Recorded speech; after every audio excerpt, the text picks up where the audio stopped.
দর্শক, এই মুহূর্তে আজকের দিনে জ্বালানি পরিস্থিতি জানাতে রাজধানী রমনা থেকে যুক্ত হচ্ছেন সহকর্মী মিসবাহ হাসান। আমরা যাচ্ছি তার কাছে। মিসবাহ,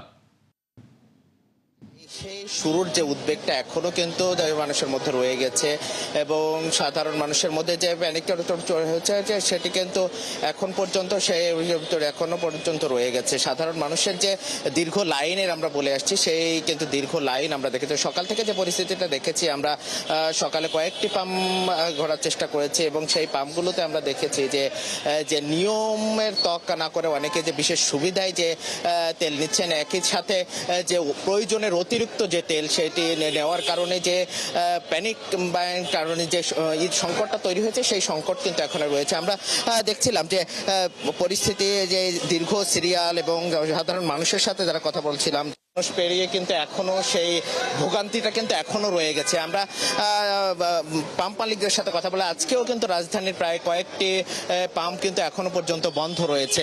কিছু কিছু পাম্প কিন্তু তারা প্রয়োজন মূলত চাহিদা মেটাতে পারছে না এবং চাহিদা কিছু ক্ষেত্রে বেড়ে গিয়েছে, যার কারণে কিন্তু পাম্প মালিকগুলো কিন্তু অনেক ক্ষেত্রে হিমশিম খাচ্ছে।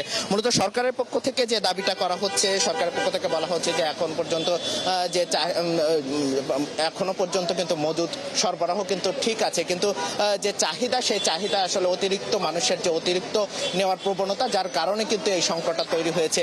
আমরা বাস্তব চিত্র কিন্তু অনেক ক্ষেত্রে দেখেছি। তবে আসলে এই সংকট যদি এভাবে দীর্ঘায়িত হয়, যুদ্ধের প্রবণতা যদি বেড়ে যায়, সেক্ষেত্রে কিন্তু সংকট কিন্তু শুধুমাত্র জ্বালানিতে নয়, এই সংকট কিন্তু আস্তে আস্তে ধীরে ধীরে খাদ্য, এমনকি দেশের অর্থনীতিতেও পড়বে। সবকিছু মিলে দেশের যে জ্বালানি খাতের যে সংকট, এই সংকট কিন্তু এখন পর্যন্ত দীর্ঘ এক মাসের যে দীর্ঘ সময় পার হলে একই সংকট কিন্তু একই ধরনের রয়ে গেছে। এই সংকটে এই ধারাবাহিকতা করে এর সংকটের এই প্রবণতা কিন্তু অন্য অন্য খাতেও পড়তে পারে। সবশেষে এই ছিল ফারুক, সবশেষ।